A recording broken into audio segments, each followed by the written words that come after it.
Okay, so good day. So we will go with Criminal Law Book 1, the Revised Penal Code. Okay, Act 3815.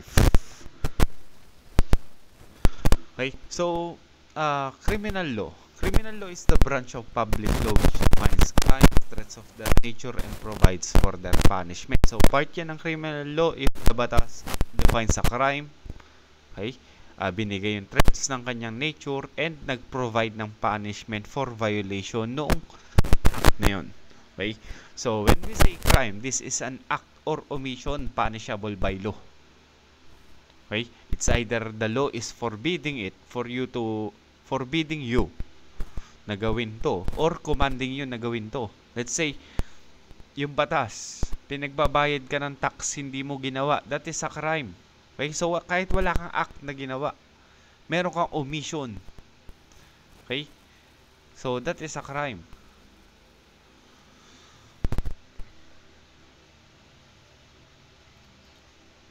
Okay, so ang crime, may tatlong categories yan. We have felony.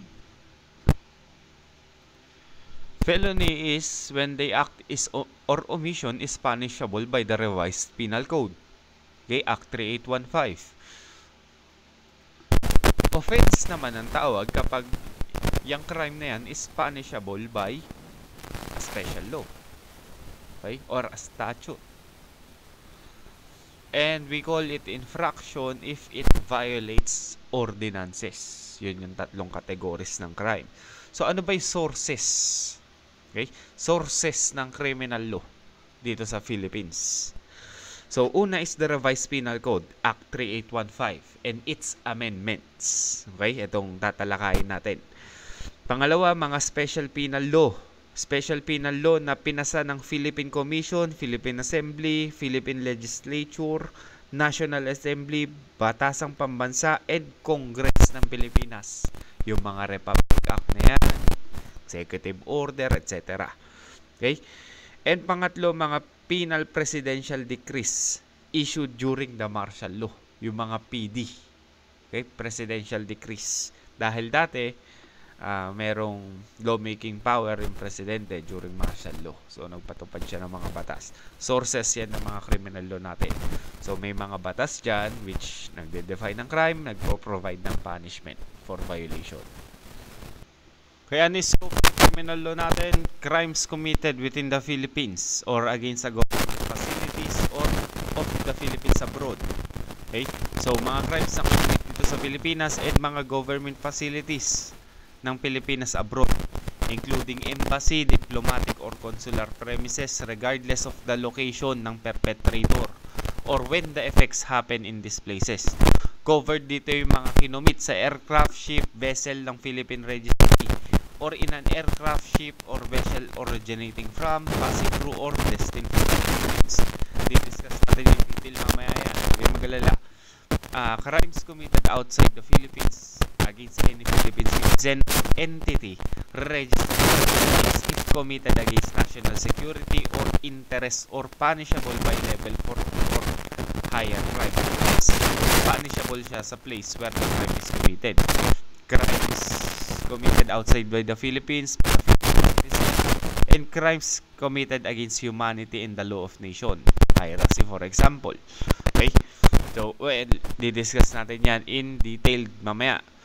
Okay? So, walang common law crimes sa Philippines. Okay? Yung so-called na common crimes known sa US and England as the body of principles, usage, and rules of action which do not rest for their authority upon any express and positive declaration of the will of the legislature, hindi yan recognized sa bansa natin.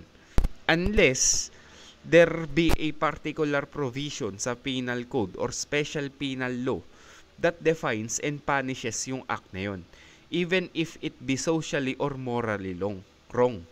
Okay? Walang criminal liability is incurred by its commission. Okay?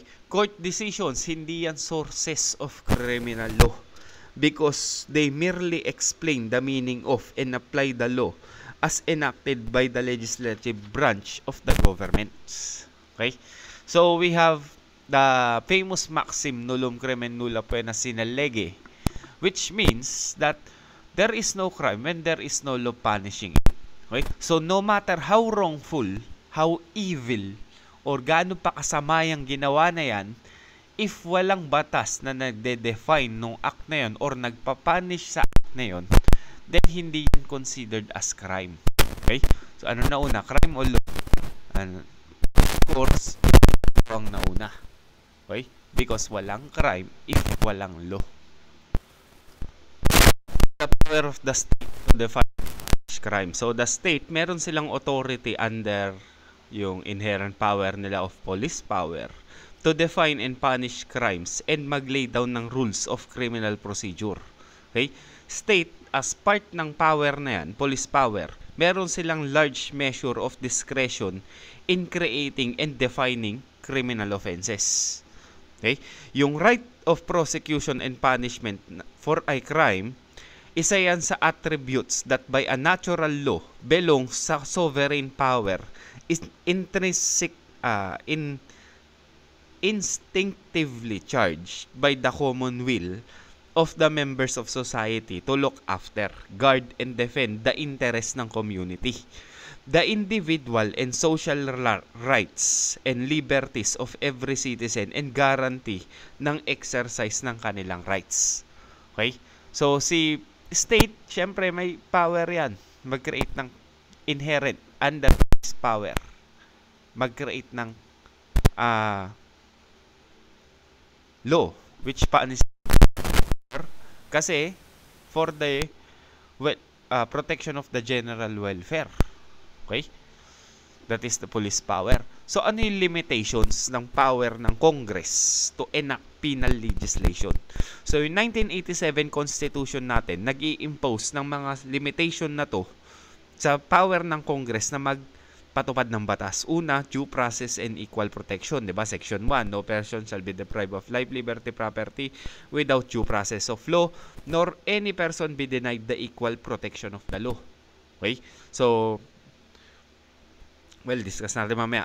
Pangalawa, non-imposition of excessive fines or cruel and unusual punishment. So, excessive fines, hindi dapat yan ma-impose nor cruel, degrading, or inhuman punishment inflicted. Neither shall death penalty be imposed unless for compelling reasons involving heinous crimes, the Congress hereafter provides for it. Any death penalty already imposed shall be reduced to reclusion perpetua. Ay, pangatlong limitation o ex post facto law of bill of attainder shall be enacted. Okay? So, unahin natin ano ba yung due process na yan. Okay? So, due process, it comprise yan ng two elements. We have substantive due process, which requires yung intrinsic validity ng batas sa pag-i-interfere ng rights sa person ng life, liberty, property. Okay? Substantive law, etong batas na to, pag na-violate mo to, nakukulong ka. Dapat meron munang ganun. Okay? May batas na nagsasabi na pwede mag-interfere sa rights ng tao. We have procedural due process naman, which this is the law which hears before it condemns. Okay? So, nagre-require to ng notice and hearing. Dapat may notice muna and may hearing. Okay? Sasabihin sa'yo, nagkaroon ka ng kasalanan. Okay? Ano yung masasabi mo? Bibigyan ka ng pagkakataon na depensahan yung sarili mo. Okay? Kasama rin sa procedural due process yung guarantee of being heard by an impartial and competent tribunal.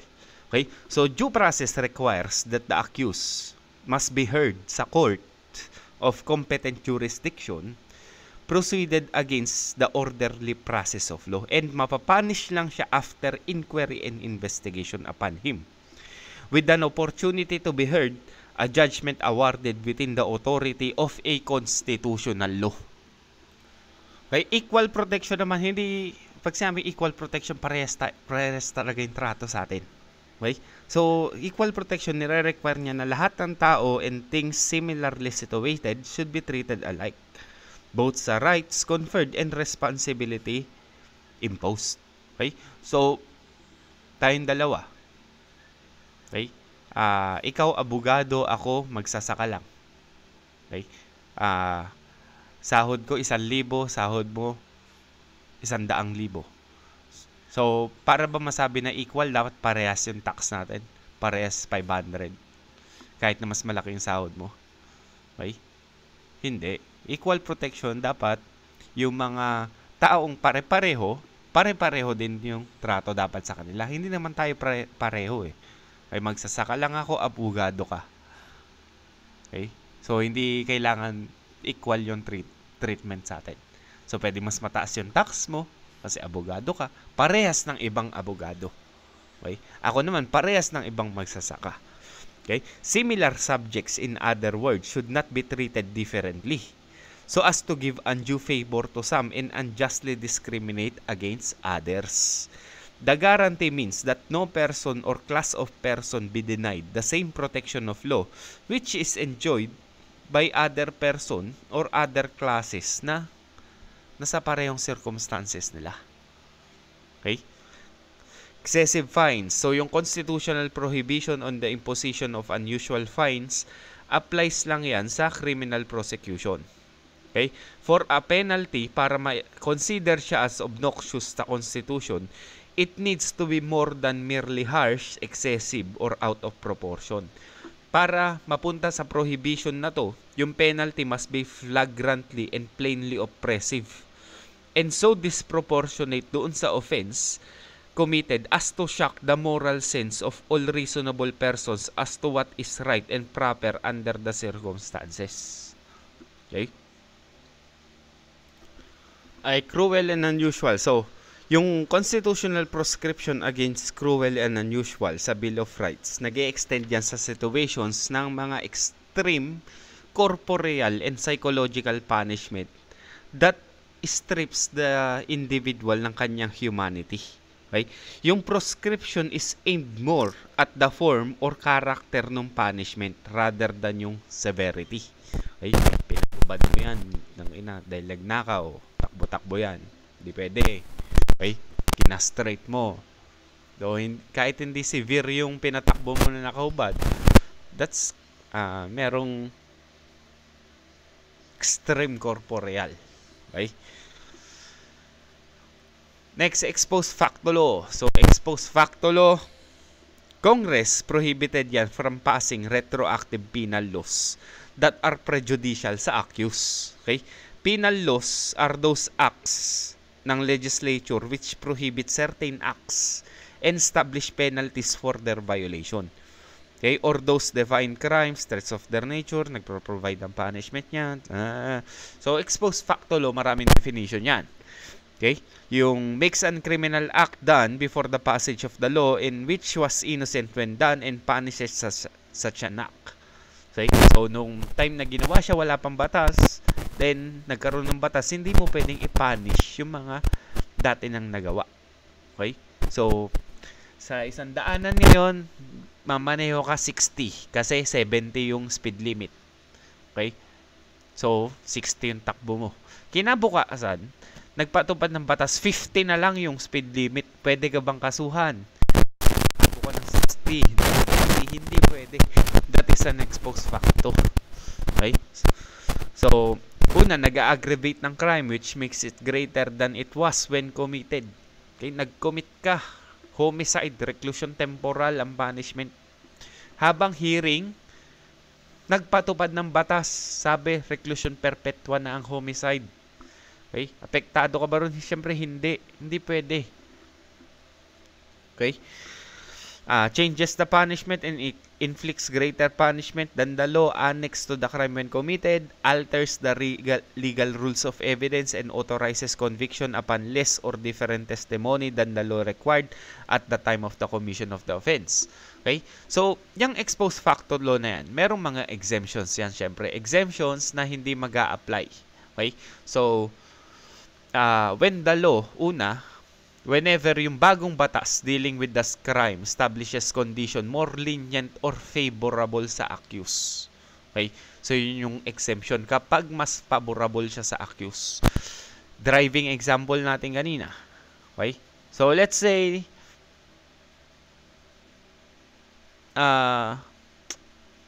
hindi. Yung homicide. Yung homicide, reclusion temporal. Nag-commit ka ng homicide, so kinasuhan ka ng homicide, na-convict ka, punishment mo, reclusion temporal. Okay? May bagong batas, sabi ang homicide na lang, prison mayor na lang. Hindi na reclusion temporal. Okay? So, maapektuhan ka ba doon kahit exposed facto yung batas na yon? Yes. Bakit favorable sa'yo yun? Okay? Pero may exemption yan. Exemption to the exemption. So, kahit pa favorable yan sa accused, hindi yan magbibigay ng retroactive effect kung yung bagong batas is expressly made inapplicable sa pending actions o kapag habitual delinquent yung offender. Okay? So, kapag sinabi nating habitual delinquent, si offender, if within period ng 10 years,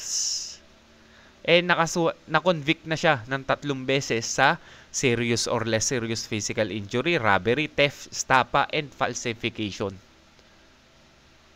Okay? So, kapag ganun, hindi mag-a-apply sa kanya kahit pa favorable sa kanya. Next is Bill of Attainder, another restriction or limitation sa power ng Congress. So, a Bill of Attainder, ito yung legislative act which inflicts punishment sa isang individual nang walang judicial trial. Okay? Itong essence na to is the substitution ng legislative act for a judicial determination of guilt. Example, Congress nagpasa siya ng batas which authorizes the arrest and imprisonment ng mga komunista nang hindi nag-undergo ng trial. Hindi pwede yon. Okay? A law which makes it a crime for a member of the Communist Party to serve as an officer or an employee of a labor union is a Bill of Attainder. Okay? Okay. Ang batas is open yan. Merong mga different interpretation to mga SC, mga judges. Kaya nagkakaroon sila ng different interpretation. Okay? So, meron tayong tinatawag na doctrine of pro reo. Whenever a penal law is to be construed and apply, and the law admits to 2 interpretation, meron 2 valid interpretation ng isang batas. Isang pabor sa offender, isang hindi pabor sa kanya. Okay? Alin doon yung susundin natin? Ang susundin natin is yung mas pabor, mas lenient sa offender. Yun yung i-adapt. That is the doctrine of pro reo. Okay, so characteristics tayo ng criminal law. Okay? So we have 3 characteristics of criminal law: generality, territoriality, and prospectivity. Okay? Yan yung main characteristics. General, territorial, and prospective. Okay? So unahin natin general. General, criminal law binding yan sa lahat ng tao who live or sojourn sa Philippine territory. Okay? Regardless ano man yung race niyan, foreigner man yan, kung ano pa siya. Okay? As long as they live and sojourn in the Philippine territory, they are governed by our criminal law. Okay? In a case where the accused contended that being an American citizen, hindi daw siya pwede ma-prosecute, much less convicted for the crime of illegal possession of firearm, because it is a constitutional right daw ng citizen na to keep and bear arms, sabi niya. Okay? Without any need of applying and securing a government license. Sabi niya, hindi. Nasa Pilipinas ka sabi ng court. Okay? Sovereign state to. Meron kaming obligation and right to, meron kaming right to uphold yung batas namin and maintain yung order sa domain namin. Okay? And when yung general jurisdiction to punish persons for offenses na nakomit dito sa territory namin, regardless kung ano man yung nationality ng offender. So, pakin namin sa batas mo. Okay? As a general rule, jurisdiction ng civil courts, hindi yan affected by military character of the accused. Okay? Civil courts, merong jurisdiction to try members of the military, except na lang when the offense is service-connected. Okay? yung mga service-connected crimes under the Articles of War, tinatry yan ng court martial. Okay? Little trivia. Okay, and regarding do sa mga military case na yun, revised penal code natin and other penal law, not applicable yan when a military court takes cognizance of the case. Okay, isa naman yan sa mga mga exemption dyan sa generality rule natin. Okay, yung prosecution ng isang accused before a court martial is a bar to another prosecution for the same offense. Okay, so well, ano yung mga exemptions? So, there are cases where our criminal law does not apply even if the crime committed yan ng isang tao residing or sojourning in the Philippines. Okay? Ito yung mga exemptions na yan.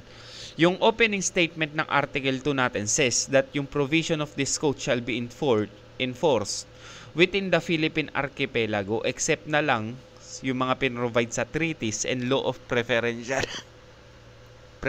application. So, ito yan.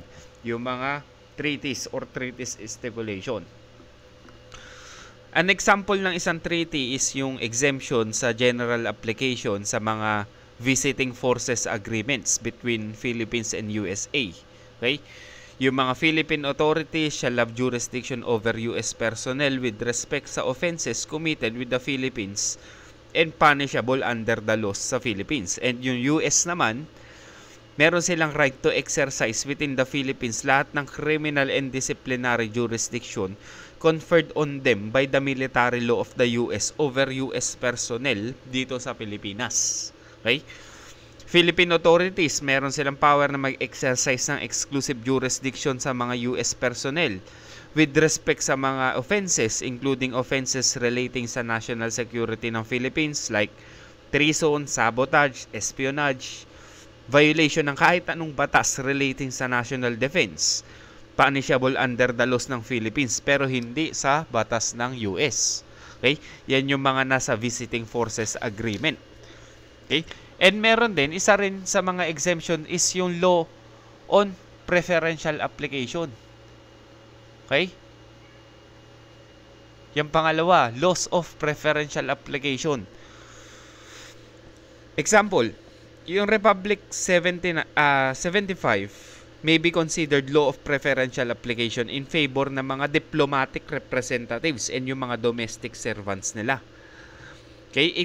It exempts from arrest or imprisonments mga ambassadors ng public minister ng isang foreign state authorized and received as such by the President or any domestic servant of any such ambassador or minister provided that foreign state provides similar protection sa mga Philippine diplomatic representative dun sa bansa nila. Okay? Like, meron mga exemption pa rin yan sa mga laws of preferential application. Yung citizen inhabitant ng Republic of the Philippines in service of an ambassador or public minister. And the process is founded, a debt contracted before he entered such service. Kaya yung mga domestic servant of an ambassador of a public minister unless the name ng servant has before the issuing thereof been registered in the Department of Foreign Affairs and transmitted by Secretary of Foreign Affairs to the Chief of Police of the City of Manila. Okay?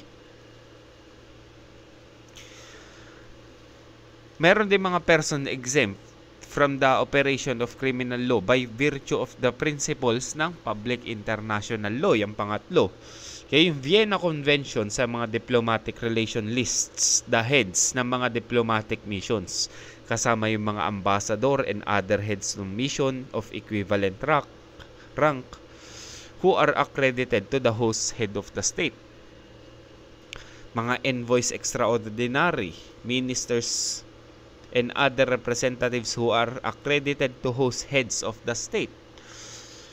Charges the affairs who are accredited to the Minister of Foreign Affairs. Okay, it is well established na yung principle of international law that diplomatic representatives such as ambassadors or public ministers and their official retinue possesses immunity from the criminal jurisdiction of the country of their sojourn and cannot be sued, arrested, or punished by the law ng bansa na yon. Okay, take note that yung mga heads lang ng missions and members ng diplomatic staff, yung merong blanket immunity from civil and criminal suits. Okay? Okay, take note, dyan sa exemption, walang consul dyan. Kasi yung consul, hindi yan entitled sa privileges and immunities accorded sa mga diplomats. So, yung consuls who are representative states in commerce and navigation do not ordinarily enjoy the traditional diplomatic immunities and privileges accorded sa diplomats. Mainly for the reason that they are not charged with the duty of representing their state in political matters. Okay? Take note din ng Vienna Convention on Consular Relations. So, Article 43 ng Vienna Convention grants immunity from suit to consular officers and consular employees from acts performed in the exercise ng kanilang consular functions. However, yung immunity na yan, hindi yan mag-a-apply in respect of a civil action. Okay? Arising out of contract concluded by consular officer or consular employee in which he did not contract expressly or impliedly as an agent of the sending state, or by a third party for damage arising from an incident in the receiving state caused by a vehicle, vessel, or aircraft. Okay? So, yung sovereign, meron din tinatawag na sovereign immunity from suit. Okay? So, sa Article 16 ng Constitution natin, ang state, hindi yan pwedeng kasuhan without its consent. Okay? This is one of the generally accepted principle ng international law na inadapt natin as part ng batas natin. Okay? While yung doctrine na yan prohibits only suits against the state without its consent, applicable din yan to complaints filed against sa official ng state for acts allegedly performed by them in discharge of their duties. Okay? Ang rule is that if yung judgment against such official will require the state to perform an affirmative act to satisfy the same, such as the appreciation of the amount needed to pay damages awarded against them, the suit must be regarded as against the state itself, although hindi naman formally na-implead yung state. In such situation, pwedeng ipa-dismiss ni state yung complaint on the ground that it has been filed without its consent. Yung doctrine na sinabi ko, yung doctrine of sovereign immunity from state, applied yan to cases filed against state officials. Okay? Yung doctrine din na yan, sovereign immunity from suit, does not apply kapag yung state officials are sued sa kanilang private or personal capacity or for an authorized act. Okay? Yung doctrine of sovereign immunity against suit, prohibit lang yan yung suit against the state without its consent and applicable lang sa complaint filed against the officials for acts allegedly performed by them sa discharge ng duties nila. Okay? Yung mga ADB officers and staff, okay, Asian Development Bank. So, merong agreement between ADB and Government of the Philippines na nagsasabi yung mga officers ng staff of the bank, including for the purpose of this article, may mga privileges and immunity sila. Immunity from legal process which respect to acts performed by them in their official capacity except when the bank waives the immunity. Okay? Yung slander of a person by any stretch cannot be considered as falling within the purview of the immunity granted sa mga ADB officer. Hindi naman nila official capacity yun eh. Yung presidential din, merong immunity from suit yan. So, si President nag-e-enjoy yan ng immunity from suits during his tenure of office and actual incumbency. Conversely, itong presidential privilege of immunity, hindi ito pwedeng i-invoke ng non-sitting president even for acts committed during his or her tenure. So, pwede mo lang siya kasuhan after ng tenure niya. As long as hindi pa prescribe yun, syempre. Territorial. Criminal laws undertake to punish crimes committed within the Philippine territory. yung principle of territoriality means that as a rule, penal laws in the Philippines are enforceable only dito sa territory natin. Okay? So, yung Article 2 ng RPC, which didiscuss din naman natin yan, provides that the provision of said code shall be enforced within the Philippine archipelago, including yung atmosphere, its interior waters, and maritime zone. Okay? So, ano yung mga exemption sa territorial application? So, Article 2 ng RPC provides na yung provision shall be enforced outside of the jurisdiction of the Philippines against those who, una, should commit an offense while on the Philippine ship or airship. Okay? Should forge or counterfeit any coin or currency note of the Philippine Islands, or obligations and securities issued by the government of the Philippines, liable sila for acts connected with the introduction of these islands of obligations and securities. While being a public officer or employee, nag-commit sila ng offense in the exercise ng functions sila. And nag-commit sila ng crimes against national security like treason, rebellion, hindi kasama, and the law of nations. Okay? So yung, let's say, criminal violation ng VAUSI, nasa ibang bansa yung lalaki, nasa Pilipinas yung babae, VAUSI yung kaso, psychological incapacity, pwede bang makason yung lalaki na sa ibang bansa siya? Okay? Wala naman siya dito. Kasama ba siya sa exemption? Hindi. Pero, take note, psychological incapacity, isa sa mga element niyan yung victim. Yung victim nandito sa Pilipinas, so pwedeng kasuhan yung lalaki nasa ibang bansa. Pasok pa rin sa territoriality rule natin. Okay? Sa jurisdictions over merchant vessel, may dalawang rule tayo. We have the flag rule and the territorial rule. Flag rule, yung rule na to nire-recognize yung jurisdiction ng flag ng bansa for crimes committed on board the vessel, except na lang if yung crime disturbs the peace and order and security ng host country. So, kahit pa yung barko ng Pilipinas nasa, let's say, US, may crime na nangyari sa loob ng barko, sa Pilipinas jurisdiction nun. Unless na lang yung crime nakapag-disturb sa peace nung US.